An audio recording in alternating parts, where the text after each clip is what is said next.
گناہوں کو پھیلانے کا ذریعہ بھی مت بنو، کیونکہ ہو سکتا ہے آپ تو توبہ کر لو، پر جس کو آپ نے گناہ پر لگایا ہے وہ آپ کی آخرت کی تباہی کا سبب بن جائے۔ جس جنت کا وعدہ متقی لوگوں کے لیے کیا گیا ہے، اس کی شان تو یہ ہے کہ اس میں ایسے پانی کے نہریں ہیں جو کبھی خراب نہ ہوگا، اور ایسی دودھ کی نہریں ہیں جس کا ذائقہ کبھی تبدیل نہ ہوگا، اور ایسی شراب کی نہریں ہیں جو پینے والے کے لیے سراپا لذتیں ہوں گی، اور ایسی شہد کی نہریں ہیں جو بہت صاف ہوگا، اور وہاں ان لوگوں کی ہر قسم کی پھول ریل بیل ہوں گے، اور سب سے بڑھ کر ان کے رب کی طرف سے مغفرت ہوگی۔ کیا یہ لوگ جن کو یہ ساری نعمتیں حاصل ہوں ان لوگوں کی طرح ہو سکتے ہیں جو ہمیشہ دوزخ میں رہنے والے ہیں، اور جن کو اس قدر گرم پانی پلایا جائے گا جو ان کے آنتوں کو ٹکڑے ٹکڑے کر دے گا؟ اور دنیاوی زندگی تو ایک کھیل تماشا کے سوا کچھ نہیں، اور یقین جانو کہ متقیوں کے لیے آخرت کا گھر کہیں زیادہ بہتر ہے۔ تو کیا اتنی سی بات تمہاری عقل میں نہیں آتی؟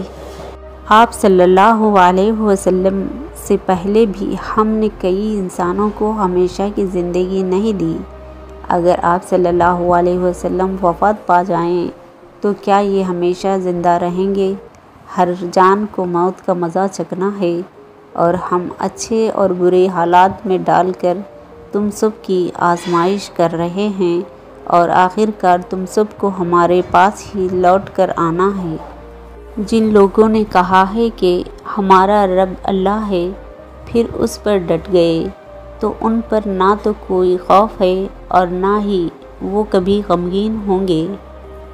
اور جو شخص بھی ہدایت کے راستے پر چلتا ہے وہ اپنا ہی فائدہ کرتا ہے، اور جس نے گمراہی اختیار کی تو اس نے اپنا ہی نقصان کیا، اور قیامت کے دن کوئی شخص کسی دوسرے کا بوجھ نہیں اٹھائے گا، اور ہم کبھی کسی کو اس وقت تک سزا نہیں دیتے جب تک کہ اس کے پاس رسول نہ بھیج دیں۔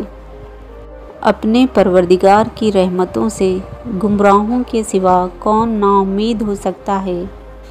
جس موت سے تم بھاگتے ہو وہ تو ایک دن تمہیں آ کے ہی رہے گی۔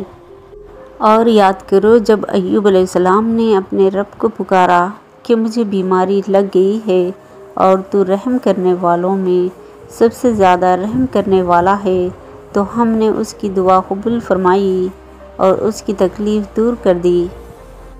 بڑی ہی عظیم اور بابرکت ہے وہ ذات جس کے قبض قدرت میں ساری کائنات کی بادشاہی ہے، اور وہ ہر چیز پر پوری طرح قادر ہے، جس نے زندگی اور موت کو اس لیے پیدا کیا تاکہ تمہیں آزمائیں کہ تم میں سے زیادہ اچھا عمل کون کرتا ہے، اور وہ بڑا زبردست طاقت کا مالک ہے اور بہت معاف کرنے والا ہے۔ لوگوں کے حساب کا وقت قریب آ گیا ہے، اور وہ ہیں کہ غفلت میں منہ موڑے ہوئے ہیں۔ جب کبھی بھی ان کے رب کی طرف سے کوئی نصیحت ان کے پاس آئی ہے تو وہ اسے مذاق میں اڑا دیتے ہیں اور کھلے تماشائے میں پڑے ہوئے ہیں۔ اللہ توبہ صرف انہی لوگوں کی قبول کرتا ہے جو کسی نادانی کی وجہ سے کوئی برا کام کر گزرتے ہیں اور پھر جلدی ہی توبہ کر لیتے ہیں۔ یہی وہ لوگ ہیں جن کی توبہ قبول کی جاتی ہے، کیونکہ اللہ تعالیٰ ہر بات کو خوب جانتا ہے اور وہ بڑا حکمت والا ہے۔ مگر اللہ ان لوگوں کی توبہ قبول نہیں کرتا جو برے کام کیے چلے جاتے ہیں، یہاں تک کہ جب ان میں سے کسی کی موت کا وقت آتا ہے تو وہ کہتا ہے کہ اب میں نے توبہ کی۔ اللہ تعالیٰ ایک مثال دیتا ہے، دو آدمی ہیں، ان میں سے ایک گونگا بہرا ہے جو کوئی کام نہیں کرتا اور اپنے آقا پر بوجھ بنا ہوا ہے۔ وہ جہاں کہیں بھی اسے بھیجتا وہ کوئی ڈھنگ کا کام کر کے نہیں لاتا، اور دوسرا شخص ایسا ہے جو لوگوں کو عدل و انصاف کا حکم دیتا ہے اور خود بھی سیدھی راہ پر ہے۔ بتاؤ کیا یہ دونوں شخص برابر ہو سکتے ہیں؟ حضرت محمد صلی اللہ علیہ وسلم نے فرمایا، ہر شخص کی آسمان میں ایک شہرت ہوتی ہے تو زمین میں بھی اچھی ہوتی ہے، اور اگر آسمان میں شہرت بری ہے تو زمین میں بھی بری ہوگی۔ سچے مومن تو وہ لوگ ہیں کہ جب ان کے سامنے اللہ کا ذکر کیا جاتا ہے تو ان کے دل لرزا جاتے ہیں، اور جب ان کے سامنے اللہ کی آیت پڑھی جاتی ہے تو ان کا ایمان اور بڑھ جاتا ہے۔ رسول اللہ صلی اللہ علیہ وسلم نے فرمایا، اللہ تعالیٰ نے ایسی کوئی بیماری نہیں بنائی کہ جس کی دوا نازل نہ کی گئی ہو سوائے ایک بیماری کے، وہ بڑھاپا ہے۔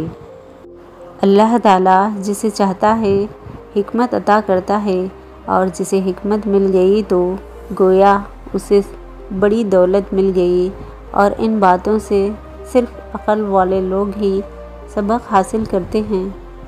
ہم نے بنی آدم کو بڑی عزت دی اور انہیں خشکی اور سمندر میں سواری مہیا کی، اور کھانے کے لیے پاکیزہ چیزیں عطا کی، اور اپنے بہت سی مخلوق پر انہیں فضیلت عطا فرمائی۔ ہر نفس کو موت کا مزہ چکھنا ہے، اور ہم اچھے اور برے حالات میں ڈال کر تم سب کی آزمائش کر رہے ہیں، اور آخرکار لوٹ کر تو تم سب کو ہمارے ہی پاس آنا ہے۔ روئے زمین پر جو کچھ بھی ہے ہم نے اسے اسی لیے زمین کی رونق بنایا ہے تاکہ ہم تمہیں آزمائیں کہ تم میں سے اچھے عمل کون کرتا ہے، اور ایک دن ہم اسے امور میدان بنانے والے ہیں۔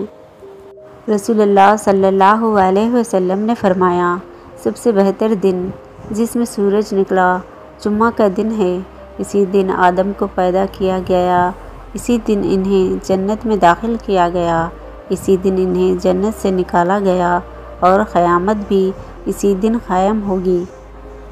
نبی کریم صلی اللہ علیہ وسلم نے فرمایا، اللہ تعالیٰ فرماتا ہے کہ میں اپنے بندے کے گمان کے ساتھ ہوں، اور جب وہ مجھے اپنے دل میں یاد کرتا ہے تو میں بھی اسے اپنے دل میں یاد کرتا ہوں، اور جب وہ مجھے مجلس میں یاد کرتا ہے تو میں بھی اسے اس سے بہتر فرشتوں کی مجلس میں اسے یاد کرتا ہوں۔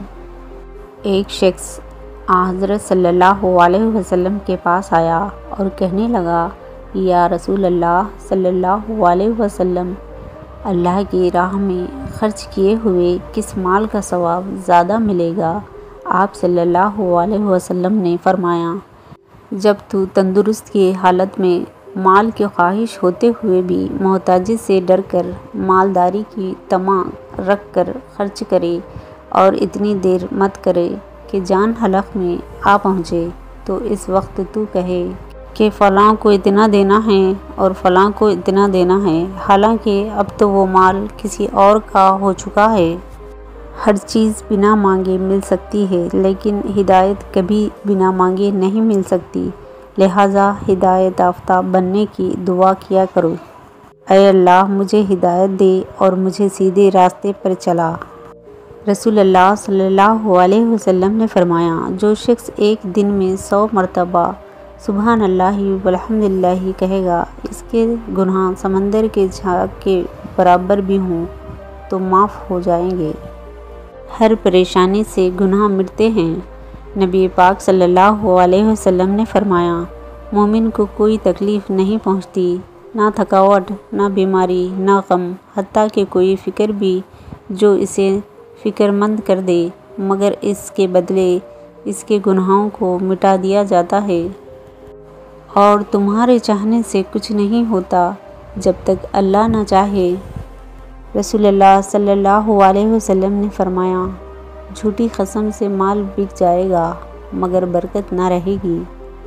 کسی سے بدلہ لینے میں جلدی نہ کرو، اور کسی کے ساتھ نیکی کرنے میں تاخیر نہ کرو۔ اپنے نقصان پر ہرگز غمزدہ نہ ہوا کریں، کیونکہ اللہ آپ سے اس وقت تک کچھ واپس نہیں لیتا جب تک اس سے بہتر آپ کو عطا نہ کریں۔ رسول اللہ صلی اللہ علیہ وسلم نے فرمایا، منافق کی 3 علامتیں ہیں، جب بات کرے جھوٹ بولے، جب وعدہ کرے اس کے خلاف کرے، اور جب اس کو امین بنایا جائے تو خیانت کرے۔